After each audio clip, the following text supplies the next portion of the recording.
Si vous souhaitez être écouté afin d'avoir une influence absolue sur les autres, c'est-à-dire plaire à tout votre entourage et aussi dominer tous ceux avec qui vous aurez des affaires en commun, ou dominer les personnes à qui vous serez opposé dans n'importe quel genre de situation, comme les procès ou les oppositions diverses, alors commencez à invoquer le Seigneur.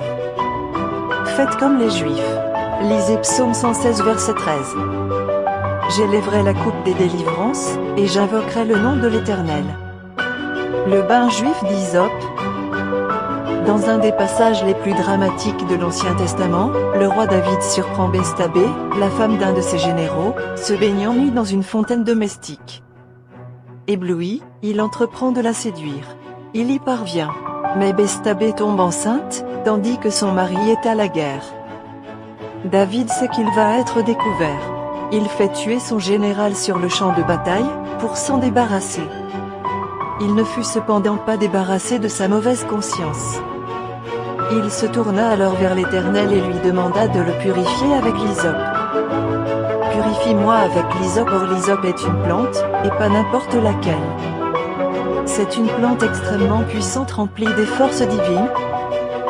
L'hysope est un arbrisseau dont on utilisait les branches, 1 Roi 4 verset 33, pour faire l'aspersion avec le sang et l'eau de purification, Lévitique 14 verset 1 à 7.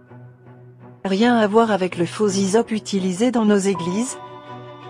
Vous devez utiliser le bain d'hysope si vous êtes poursuivi par la poisse et la malchance, si vous avez fait du mal et cela vous suit, si vous ne voulez pas perdre un travail ou une situation, si vos efforts ne sont pas suivis d'effets financiers et matériels, si vous êtes endetté, poursuivi et humilié par les créanciers, si vous souhaitez avoir une amélioration de salaire, si vous souhaitez être apprécié par vos collègues, par vos clients et partenaires, si votre emploi n'est pas stable et ne répond pas à vos exigences financières familiales, si vous êtes victime d'infidélité côté amour et affection, votre partenaire vous trompe, si vous perdez petit à petit la confiance de vos patrons et de votre entourage, si vous travaillez et multipliez les efforts chaque jour et chaque nuit pour aucun rien en retour, si le poste que vous occupez est menacé sans raison,